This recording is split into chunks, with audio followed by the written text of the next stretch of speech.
Hello students, welcome to class 10th. I'm Yogita Singh, your assistant teacher. बच्चों, जैसा कि आप सबको पता है कि हमारी दोबारा से ऑनलाइन क्लास स्टार्ट हो गई है ना। तो आशा करते हैं कि ज़्यादा लंबे समय तक ना रहे, बहुत जल्दी ही ये सब ऑनलाइन जो क्लासेस है वो ख़त्म हो जाए, ऑफलाइन मोड पर हम आ जाएं। लेकिन जब तक आपकी ऑनलाइन क्लासेस हैं तो आप जो है कोई भी वीडियो को स्किप ना करें। रेगुलर जो भी आपकी वीडियो आती हैं आप उनको बहुत ध्यान से देखें, समझें और अपनी बुक रीडिंग पर ज़्यादा फोकस रखें। ठीक है, लास्ट ईयर के बच्चों की तरह गलतियाँ ना करें। ठीक है, लापरवाही ना करें बिल्कुल भी, क्योंकि उन्हें काफ़ी नुकसान इसका जो है उठाना पड़ा है। तो आप लोग जो है ये गलती ना करें, अपनी जो है स्टडी पर पूरा फोकस रखें। टर्म 2 की जितने भी सिलेबस हैं सबकी बुक रीडिंग बहुत अच्छे से करें। ठीक है, सेल्फ रीडिंग करें। तो आज हम जो है पॉलिटिकल साइंस में पढ़ेंगे। जैसे कि क्लासेस में तो मैंने आपको हिस्ट्री कंप्लीट करवा दिया है, ज्योग्राफी आपका कंप्लीट हो गया है। पॉलिटिकल साइंस हमारा चल रहा था, तो उसमें मैंने आपको चैप्टर 6 करवाया था, राजनीतिक दल, ये हमारा कंप्लीट हो गया था। तो आज हम करेंगे लोकतंत्र के परिणाम। 2 ही चैप्टर इसमें से आने। तो लोकतंत्र के परिणाम जो है चैप्टर, इसमें हम थोड़ा थोड़ा डेली के पढ़ेंगे। तो आज जो है मैं आपको कुछ टॉपिक ही क्लियर कराऊंगी इसमें। तो जैसे कि हमने लास्ट चैप्टर में हमने पढ़ा था, राजनीतिक दल में हमने लोकतंत्र के बारे में पढ़ा था कि लोकतंत्र किसे कहते हैं। ठीक है, जहाँ पे जनता का शासन होता है उसे लोकतंत्र कहते हैं। ठीक है, उसमें कुछ खामियां भी थी, कुछ अच्छाइयाँ भी थी। लेकिन खामियां होने के बावजूद भी जो है लोग आज भी सभी मोस्टली सभी देश जो हैं भारत के, उसके विश्व के, वो लोकतंत्र को ज़्यादा सपोर्ट करते हैं, लोकतंत्र को ज़्यादा मानते हैं या लोकतंत्र पर विश्वास करते हैं। तो अब जो ये लोकतंत्र है उसके क्या परिणाम है हम उसके बारे में पढ़ेंगे। ठीक है, जो चैप्टर है लोकतंत्र के परिणाम, हम उसका मूल्यांकन करेंगे। अब जैसे इसमें आता है कि पहला टॉपिक है आपका लोकतंत्र के परिणामों का मूल्यांकन कैसे करें। देखिए, इसमें आप देखिए यहाँ से स्टार्ट करेंगे। लोकतंत्र जो है, लोकतंत्र को सबसे बेहतर बताया गया है। क्यों बेहतर बताया गया है? क्योंकि इसमें ये पॉइंट है, अभी यहीं से क्वेश्चन बनता है कि लोकतंत्र को क्यों बेहतर बताया गया है, कारण बताइए। तो ये 3 नंबर में आपका क्वेश्चन आ सकता है। तो इसमें देखिए, पहला है आपको नागरिकों में समानता को बढ़ावा देता है। पहला पॉइंट क्या है? जितने भी नागरिक हैं पूरे भारत में, उन सब में क्या लेकर आता है? ये इक्वलिटी लेकर आता है, समानता लेकर आता है, समानता हर चीज़ में। ठीक है, व्यक्तिगत की गरिमा को बढ़ाता है, सेल्फ रेस्पेक्ट है। इसमें फैसलों में बेहतरी आती है। ठीक है, टकराव को टालने संभालने का तरीका देता है। और लास्ट है, इसमें गलतियों को सुधारने की गुंजाइश होती है। तो इसलिए लोकतंत्र को जो है बेहतर बताया गया है। तो ये आपको पॉइंट सारे याद रखने हैं। क्या ये उम्मीदें लोकतांत्रिक शासन व्यवस्थाओं से पूरा होती हैं? अपने आसपास के लोगों से बात करेंगे तो पाएंगे कि अधिकांश लोग अन्य किसी वैकल्पिक शासन व्यवस्था की तुलना में लोकतंत्र को ज़्यादा पसंद करते हैं। अगर हम किसी के सामने कह दें कि भाई आपको सेना शासन पसंद है, राजतंत्र पसंद है या लोकतंत्र पसंद है, तो लोग जो है लोकतंत्र के लिए ही उंगली उठाएंगे। तो लेकिन लोकतांत्रिक शासन के कामकाज से संतुष्ट होने वाली संख्याओं की उतनी बड़ी नहीं, संख्या जो है इतनी बड़ी नहीं है। यानी कि लोकतंत्र के कामकाज से जो लोग हैं वो बहुत ही कम लोग हैं जो उनसे सेटिस्फाइड हैं। सो हम एक दुविधा की स्थिति में आ जाते हैं। सैद्धांतिक रूप में तो लोकतंत्र को अच्छा माना जाता है। अब इसमें देखिए, यहाँ पर एक पिक्चर दिखाई गई है। जैसे मैंने बताया कि लोकतंत्र में बहुत कम संख्या है जो शासन के कामकाज से संतुष्ट नहीं है। अब यहाँ पर डेमोक्रेसी है, डेमोक्रेसी में सरकार बैठी बेचारी बीच में, और सब लोग जो हैं, सबकी डिमांड का प्रेशर है। स्टूडेंट की अलग डिमांड है, और गेट मोर डीए के लिए बात उठ रही है। टू गेट सेपरेट स्टेट के लिए बात उठ रही है, as a protest against police excess, और आपका to settle the language issues. तो सबके अपने अपने इशूज़, बहुत सारे इसमें सारे इशूज़ हैं जो है एक पत्थर के रूप में दिखाए जा रहे हैं कि वो सरकार के ऊपर चल रहे हैं। यानी कि सबके अपने अपने डिमांड है और वो प्रेशर पूरा जो है सरकार के ऊपर है। तो संतुष्ट नहीं हो पाती ज़्यादा संख्या जो है लोकतांत्रिक शासन से। सैद्धांतिक रूप में तो लोकतंत्र को अच्छा माना जाता है, पर व्यवहार में इसे इतना अच्छा नहीं माना जाता। इस दुविधा के चलते लोकतंत्र के नतीजों पर ज़्यादा गहराई से विचार करना जरूरी हो जाता है। क्या हम सिर्फ नैतिक कारणों से ही लोकतंत्र को पसंद करते हैं, या फिर लोकतंत्र के समर्थन के पीछे कुछ युक्तिपरक कारण भी है? आज दुनिया के 100 देश किसी न किसी तरह की लोकतांत्रिक व्यवस्था चलाने का दावा करते हैं। इनका औपचारिक संविधान है, इनके यहाँ चुनाव होते हैं, राजनीतिक दल भी हैं, और साथ ही वे अपने नागरिकों को कुछ बुनियादी अधिकारों की गारंटी भी देते हैं। जितने भी देश लोकतांत्रिक हैं। लोकतंत्र की ये तत्व जो अधिकांश देशों में समान है, पर सामाजिक स्थितियाँ अपनी आर्थिक उपलब्धि और अपनी संस्कृतियों के मामले में ये देश एक दूसरे से काफ़ी अलग अलग है। स्पष्ट है कि इन सबका लोकतांत्रिक शासन व्यवस्था के नतीजों पर भी असर पड़ता है, और एक जगह जो उपलब्धि हो वहीं दूसरी जगह भी उस तरह से दिखाई दे, ये जरूरी नहीं है। लेकिन क्या कोई ऐसी बुनियादी चीज़ है जिसकी उम्मीद हम हर लोकतंत्र शासन व्यवस्था में ही करेंगे? कई बार हम लोकतंत्र को हर मर्ज की दवा मान लेते हैं और उससे हर चीज़ की उम्मीद करने लगते हैं। लोकतंत्र के प्रति अपनी दिलचस्पी और दीवानगी के चलते अक्सर हम ये कह बैठते हैं कि लोकतंत्र सभी सामाजिक, आर्थिक और राजनीतिक समस्याओं का समाधान कर सकता है, और जब कुछ उम्मीदें पूरी नहीं होती हैं तो हम लोकतंत्र की अवधारणा को ही दोष देने लगते हैं, और हम यह संदेह करने लगते हैं कि क्या हम वास्तव में लोकतंत्र की व्यवस्था में ही रह रहे हैं, यानी कि हमें लोकतंत्र पर भी संदेह होने लगता है। लोकतंत्र के परिणामों के बारे में सावधानीपूर्वक विचार करने की दिशा में पहला कदम यही है कि हम पहले ये माने कि लोकतंत्र शासन का एक स्वरूप भर है।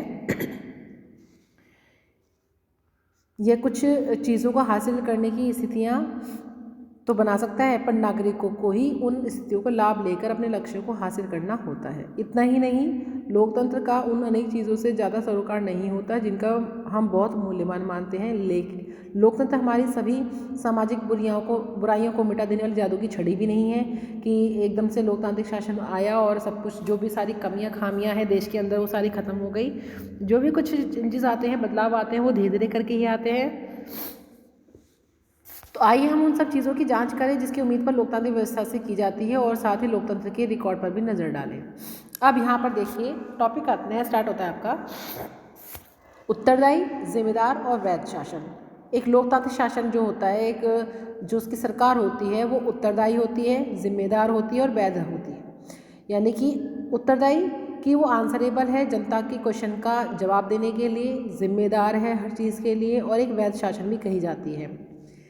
कुछ ऐसी चीज़ें जिन्हें लोकतंत्र को पूरा करना ही चाहिए। लोकतंत्र में सबसे बड़ी चिंता यह होती है कि लोगों का अपना शासक चुनने का अधिकार और शासकों पर नियंत्रण बरकरार रहे।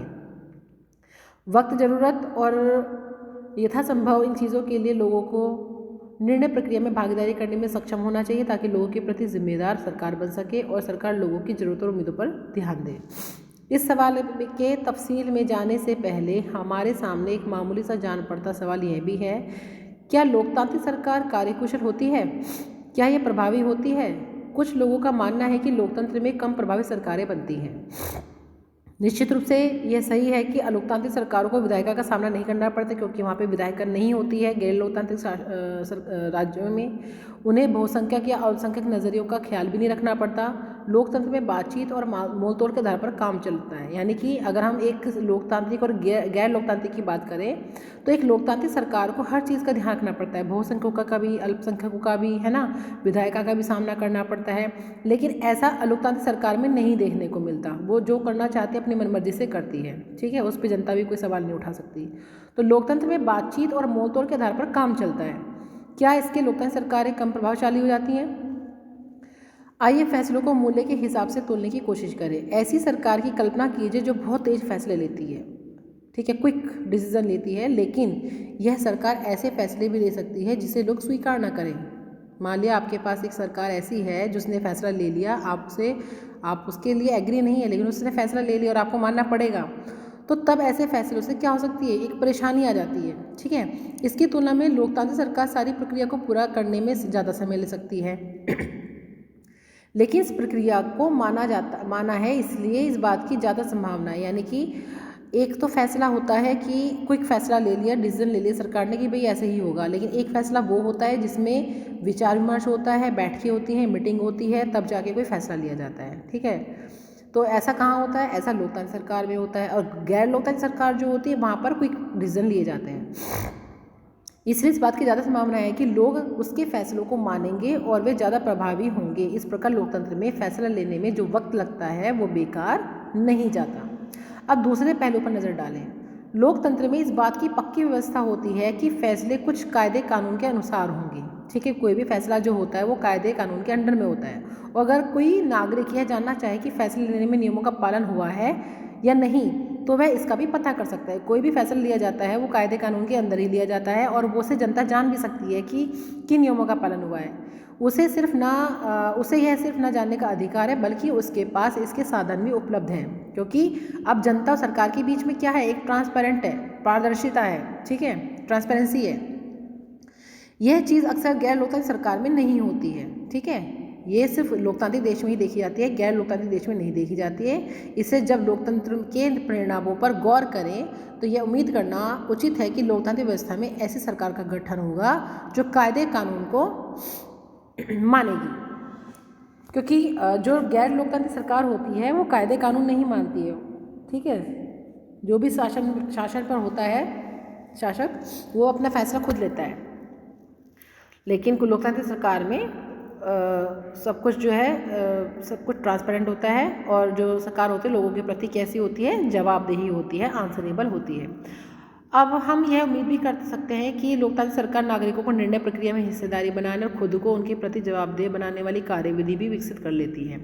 अगर आप इन नतीजों के आधार पर लोकतांत्रिक व्यवस्था को तोलना चाहते हैं तो आपको इन संस्थाओं और व्यवहारों पर गौर करना होगा। नियमित और निष्पक्ष चुनाव, प्रमुख नीतियों, नए कानूनों पर खुली सार्वजनिक चर्चा और सरकार तथा इनके कामकाज के बारे में जानकारी पाने का नागरिकों का सूचना का अधिकार, इन पैमानों पर लोकतांत्रिक शासकों का निर्माण मिला जुला रहा है। नियमित और निष्पक्ष चुनाव कराने और खुली सार्वजनिक चर्चा के लिए उपयुक्त स्थितियां बनाने के लिए मामले में लोकतांत्रिक व्यवस्थाएं ज़्यादा सफल हुई हैं। पर ऐसे चुनाव कराने में जिसके सबको अवसर मिले अथवा हर फैसले पर सार्वजनिक बहस कराने के मामले में उनका रिकॉर्ड ज़्यादा अच्छा नहीं रहा है। नागरिकों के साथ सूचनाओं का साझा करने के मामले में भी उनका रिकॉर्ड खराब रहा है। पर इनकी तुलना जब हम गैर लोकतांत्रिक शासन से करते हैं तो हमें अब इन क्षेत्रों का उनका प्रदर्शन बेहतर ही ठहरता है लोकतांत्रिक जगहों का। एक व्यापक धरातल पर लोकतांत्रिक सरकारों को इससे ये उम्मीद करना उचित ही है कि वे लोगों की ज़रूरतों और मांगों का ध्यान रखने वाली हो और कुल मिलाकर भ्रष्टाचार से मुक्त हो। हम एक ऐसी ही सरकार चाहते हैं। इन दो मामलों में भी लोकतांत्रिक सरकारों का रिकॉर्ड प्रभावशाली नहीं रहा है, ठीक है। भले ही करप्शन रहता है लेकिन थोड़ा बहुत पाया जाता है। लोकतांत्रिक व्यवस्थाएं अक्सर लोगों को उनकी ज़रूरतों के लिए तरसाती हैं और आबादी के एक बड़े हिस्से की मांग की उपेक्षा करती हैं। भ्रष्टाचार के आम किस्से इस बात की गवाही देते हैं कि लोकतांत्रिक व्यवस्था इस बुराई से मुक्त नहीं है। पर इसके साथ इस पर भी ध्यान दें कि गैर लोकतांत्रिक सरकार भी कम भ्रष्ट नहीं है या लोगों की जरूरतों के प्रति संवेदनशील है, यह कहना भी कोई आधार नहीं है, ठीक है। बहरहाल एक मामले में लोकतांत्रिक शासन व्यवस्था निश्चित रूप से अन्य शासन से बेहतर है, इतना सब कुछ हो जाने के बावजूद भी, क्योंकि ये एक वैध शासन व्यवस्था है। यह सुस्त हो सकती है, कम कार्यकुशल हो सकती है, इसमें भ्रष्टाचार हो सकता है, यह लोगों की ज़रूरतों को कुछ हद तक अनदेखी कर सकती है। लेकिन लोकतांत्रिक शासन व्यवस्था लोगों को अपनी शासन व्यवस्था है। हम ये कहेंगे कि जो ये लोकतांत्रिक व्यवस्था है वो किसकी व्यवस्था है, जनता की शासन व्यवस्था है। इसी कारण पूरी दुनिया में लोकतंत्र के विचार के प्रति जबरदस्त समर्थन का भाव है। क्योंकि लोगों की शासन व्यवस्था क्यों है, क्योंकि 5 साल के लिए चुनाव होते हैं और 5 साल के बाद अगर उसकी जनता को जो शासक है मन भाया तो वो आएगा, नहीं आया तो फिर वो गद्दी से हटा दिया जाएगा, ठीक है। इसी कारण पूरी दुनिया में लोकतंत्र के विचार के प्रति जबरदस्त समर्थन का भाव है। साथ ही गए दक्षिण एशिया के परमाणु में जाहिर है कि यह समर्थन लोकतांत्रिक शासकों वाले मुल्कों में तो ही है ही, उन देशों में भी जहां लोकतांत्रिक सरकारें नहीं हैं, लोग अपने द्वारा चुने गए प्रतिनिधियों का शासन चाहते हैं। वे यह भी मानते हैं कि लोकतंत्र उनके देश के लिए उपयुक्त है। अपने लिए समर्थन पैदा करने की लोकतंत्र की क्षमता भी लोकतंत्र का परिणाम ही है और उनकी अनदेखी नहीं की जा सकती। यानी कि अगर हम देखें कि लोकतंत्र का समर्थन करने वाले कितने ज़्यादा लोग हैं तो वो लोकतंत्र का परिणाम ही है कि ज़्यादातर जो लोग हैं वो लोकतंत्र को ही चाहते हैं। अब इसमें देखिए यहाँ पे दिखाया गया पाकिस्तान को छोड़कर हर जगह लोकतंत्र को तानाशाही के ऊपर वरीयता दी है ना। यानी कि तानाशाही से किसको अच्छा माना है, लोकतंत्र को अच्छा माना है। लोकतंत्र बेहतर बांग्लादेश में 69, भारत में 70, नेपाल में 60, पाकिस्तान में 37 और श्रीलंका में 71। कभी कभी तानाशाही कितने ने माना है, बांग्लादेश में 6, भारत में 9, नेपाल में, यानी कि बहुत कम और कोई फ़र्क नहीं पड़ता कि इनकी परसेंटेज है। अब यहाँ पे देखिए बहुत उपयुक्त और उपयुक्त, ठीक है। दक्षिण एशिया है उसने जो है बहुत उपयुक्त जो है ये कम माना है, उपयुक्त ज़्यादा माना है ना 88%। फिर आपका भारत को देख लीजिए, भारत में 92% जो है माना है इस चीज़ को कि ये लोकतंत्र जो है बहुत अच्छा है। पाकिस्तान ने ये माना है ना, बहुत उपयुक्त माना है। तो ऐसे करके ये समर्थन है पूरा का पूरा किसको लेकर, लोकतंत्र को लेकर। तो बच्चों आप ये जो है ना बहुत अच्छे से रीड करेंगे। अब यहाँ पे देखिए बेचारा आपके बारे में सरकार इतना जानती है, यहाँ पे इससे बताया गया है कि ये कैमरा है उसमें से जो है वो देख रहा है, तो उसमें हम जनता हमारे बारे में इतना सब जानती है क्योंकि वो बड़ा दिख रहा है वहाँ से, और लेकिन आप सरकार के बारे में बस इतना सही जानते हैं। इसमें इस तरह से बात की गई है।